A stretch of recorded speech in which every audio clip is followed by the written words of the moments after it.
Lockdown के कारण धीमी पड़ी अर्थव्यवस्था को पटरी पर लाने के लिए सरकार द्वारा अनलॉक 1 को शुरू किया गया और अनलॉक 1 शुरू होते के साथ ही व्यापारियों में और देश की जनता में एक अजीब टाइप का कन्फ्यूजन लेके आया है। इस कन्फ्यूजन को समझने के लिए सबसे पहले हमें अनलॉक 1 है क्या इसे समझना पड़ेगा।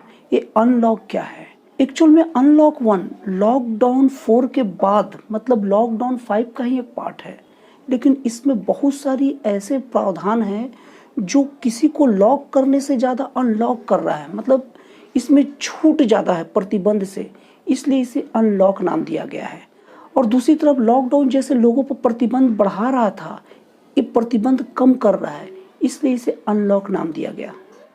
अनलॉक को सीधे न लागू करके इसे 3 फेस में लागू किया जा रहा है। अनलॉक के फेस 1 में 3 चीज़ों को मुख्य रूप से छूट दी जा रही है।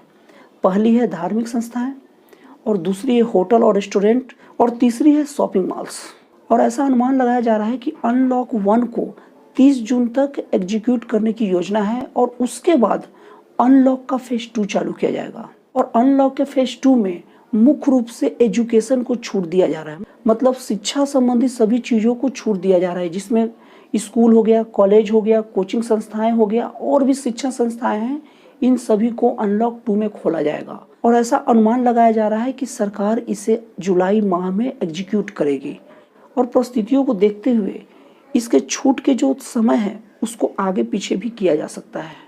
अनलॉक के फेज 3 में metro, cinema, gym, swimming pool और जितनी जो बची आर्थिक गतिविधियां हैं सबको शुरू करने का प्लान फेज 3 में है और इसके लिए अगस्त का माह निर्धारित किया गया है। इसको भी समय के हिसाब से आगे पीछे किया जा सकता है। लेकिन अब बात ये उठती है कि इसमें कौन सा ऐसा चीज़ जिससे लोगों में कन्फ्यूजन बढ़ गया है। तो देखिए, गृह मंत्रालय द्वारा अनलॉक 1 की घोषणा करते वक्त 3 मुख्य चीज़ों को बताया गया। अनलॉक 1 में गृह मंत्रालय द्वारा 3 प्रमुख घोषणा की गई। पहला घोषणा है कि किसी को भी कहीं भी आने जाने के लिए कोई प्रतिबंध नहीं रहेगा और न ही उससे कोई पास मांगा जाएगा, मतलब पास की जरूरत बिल्कुल नहीं है।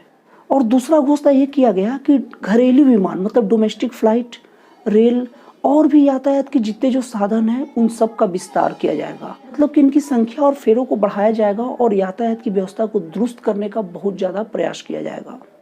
और तीसरी घोषणा यह है कि राज्य सरकारें किसी भी वस्तु के आवागमन पर रोक नहीं लगाएगी।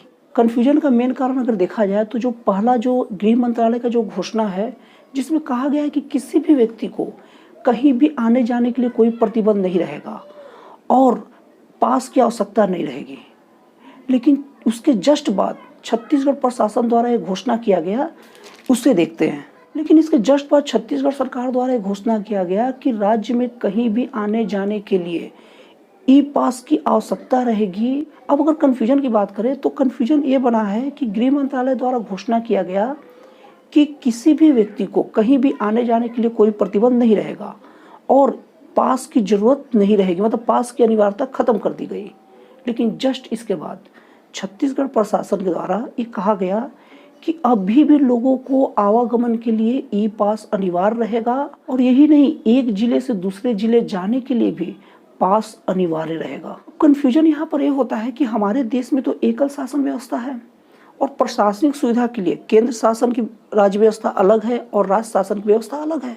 लेकिन केंद्र की तरफ से गृह मंत्रालय द्वारा घोषणा किया जाता है कि किसी भी व्यक्ति को कहीं भी जाने के लिए कोई प्रतिबंध नहीं है और पास की जरूरत नहीं है, जबकि राज्य शासन द्वारा कहा जाता है कि बिना ई पास के कहीं नहीं जा सकते, यहाँ तक कि एक जिले से दूसरे जिले भी जाने के लिए ई पास की जरूरत होगी। अब यहाँ पर किसकी बात मानी जाए? गृह मंत्रालय की बात मानी जाए कि राज्य सरकार की बात मानी जाए? और गृह मंत्रालय द्वारा कहा गया है कि बाकी राज्य सरकारें तय करेगी। अगर सब कुछ राज्य सरकार ही तय करेगी तो गृह मंत्रालय को एक घोषणा में कह देना चाहिए कि राज्य सरकार अपने हिसाब से सब नियम बनाएगी और आप राज्य सरकार के बनाए नियम को मानिए। लेकिन आपने क्लियर बोला कि किसी भी आदमी को आने जाने के लिए कोई प्रतिबंध नहीं है, ई पास की जरूरत नहीं है। अब अगर मान लीजिए किसी आदमी ने सुबह सुबह न्यूज़ देखा कि गृह मंत्रालय की तरफ से घोषणा कर दिया गया है कि कहीं भी आने जाने में कोई प्रतिबंध नहीं और कोई पास की जरूरत नहीं है, और उसके पड़ोस के जिले में या अगल बगल कोई काम रहे, तब तो वो सीधे अपना काम करने के निकल जाएगा। बहुत दिन से बेचारा फंसा हुआ है, बहुत सारे काम रुके हैं और अब उसको राज्य सरकार द्वारा ये नियम लग गया है कि बिना पास के जिले पार नहीं करेंगे तो वहाँ तो बेचारा फंस जाएगा ना। और यहाँ पर उसकी क्या गलती है, क्योंकि एक आदमी इतना ज़्यादा अपने काम में व्यस्त रहता है, इतना ज़्यादा बेरोजगारी में फंसा है कि उसके पास न्यूज़ पढ़ने का समय नहीं है। एक बार पढ़ लिया तो बहुत हो गया। और आदमी अगर न्यूज़ पढ़ लेगा, पेपर पढ़ लेगा, कानून पढ़ लेगा, संविधान पढ़ लेगा, तो फिर सरकार की जरूरत क्यों पड़ेगी। सरकार आखिर इसीलिए है ना कि सारे प्रशासनिक, राजनीतिक सारे फैसले लेकर आप तैयार रखें और जनता को बताएं। तभी तो आपको एकदम पूरा छोड़ दिया गया, आपको चुन के भेज दिया गया कि आप वही करिए, आपको कोई और काम करना नहीं है। और आपको सरकार से इसकी तनख्वाह मिलती है। भारत आपको, देश आपको इसके लिए तनख्वाह देता है। तो फिर आप ऐसे जनता को क्यों कंफ्यूज कर रहे हैं। और दूसरी तरफ गृह मंत्रालय द्वारा कहा गया है कि राज्य सरकारें किसी भी वस्तु के आवागमन पर रोक नहीं लगाएगी। और छत्तीसगढ़ सरकार द्वारा साफ साफ कह दिया गया है कि हमारे राज्य की सीमाएं लॉक ही रहेगी। अब इस बीच में अगर कोई व्यापारी बंधु या कोई भी व्यक्ति अपने किसी भी कारण से, अगर मान लीजिए कि गाड़ियों का उपयोग करके अपना सामान ने एक राज्य से दूसरे राज्य या छत्तीसगढ़ राज्य में अगर लेके आना चाहेगा, तो वो तो न्यूज़ से कंफ्यूज हो जाएगा। और एकाएक जब पता चलेगा लॉक है, तो उसका तो लॉस होगा। गाड़ियों की व्यवस्था करने में, इधर उधर पैसे जो एडवांस देते हैं वो सब में, तो बेमतलब उनका तो परेशानी में फंस जाएगा ना। इस तरह के उनके बयान से देश में बहुत ज़्यादा कन्फ्यूजन क्रिएट होता है और लोगों को आर्थिक क्षति और परेशानियों का सामना करना पड़ता है। आप दोनों एक साथ तय कर लीजिए, केंद्र और राज्य सरकार फाइनल, और सोच समझ के पब्लिक के बीच में फैसला पब्लिश कीजिए। अगर आपको लगता है कि राज्य सरकार ही सब तय करेंगी, तो गृह मंत्रालय द्वारा या केंद्र सरकार द्वारा साफ साफ कह दिया जाना चाहिए कि राज्य सरकारें तय करेंगी करना क्या है। और नहीं तो केंद्र की तरफ से गृह मंत्रालय द्वारा दिया गया वक्तव्य सही है, तो फिर राज्य सरकारों को उसमें बिल्कुल इंटरफेयर नहीं करनी चाहिए। मेरे वीडियो का सार यही है कि केंद्र सरकार और राज्य सरकार को आपस में तय करके एक साथ किसको बयान देना है और किसको पब्लिक में बताना है नियम को, वो तय कर ले। और कोई एक ही पर्सन एक साथ अपना कोई नियम बताए, जिससे जनता नियम से काम करे और जनता में कन्फ्यूजन न हो। यहाँ पर देश की जनता खुद नहीं चाहती है कि किसी भी तरह कानून टूटे, लेकिन जो राज्य और केंद्र का जो अलग अलग जो बयान है, उससे जनता बहुत ज़्यादा कन्फ्यूज है और इसे दूर किया जाना चाहिए।